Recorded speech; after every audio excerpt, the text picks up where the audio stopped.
বাংলাদেশে নতুন মাদক কুশ। সাতক্ষীরায় বিজিবির অভিযানে প্রায় ৬ কোটি টাকার চালান জব্দ। সাতক্ষীরায় মাদকবিরোধী বিশেষ অভিযানে নতুন ধরনের মাদক কুশ জব্দ করেছে বর্ডার গার্ড বাংলাদেশ বিজিবি। এ সময় এক যুবককে আটক করা হয়েছে। বিজিবির দাবি, উদ্ধার করা ১২ কেজি কুশের বাজার মূল্য প্রায় ৬ কোটি টাকা। জব্দ করা মোটরসাইকেল ও দুটি মোবাইল ফোনসহ উদ্ধারকৃত আলামতের মোট মূল্য প্রায় ৬,৩,৫২,০০০ টাকা। বৃহস্পতিবার ৬ আগস্ট দুপুর ১২:৩০টার দিকে সাতক্ষীরা সদর উপজেলার মাধবকাঠি বাজার এলাকায় এ অভিযান পরিচালনা করে সাতক্ষীরা ব্যাটালিয়ন ৩৩ বিজিবি।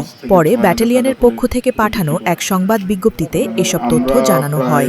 ১২ কেজি পরিমাণ এই কুশ মাদকদ্রব্যটি জব্দ করতে সক্ষম হয়, যার বাজার মূল্য এভারেজে ৬ কোটি টাকা। আমি যদি ন্যূনতম ধরি, এটা আন্তর্জাতিক পর্যায়ে বা আন্তর্জাতিক বাজারে এটা নতুন কোনো প্রোডাক্ট না। বিভিন্ন দেশে এটা ব্যবহার হয়, স্পেশালি টুরিস্ট প্রন কান্ট্রি যেগুলো আছে, থাইল্যান্ড এবং ইউরোপের বিভিন্ন দেশে। হাওয়ার আমাদের দেশে এই প্রথম এত বিপুল পরিমাণে জব্দ হয়েছে।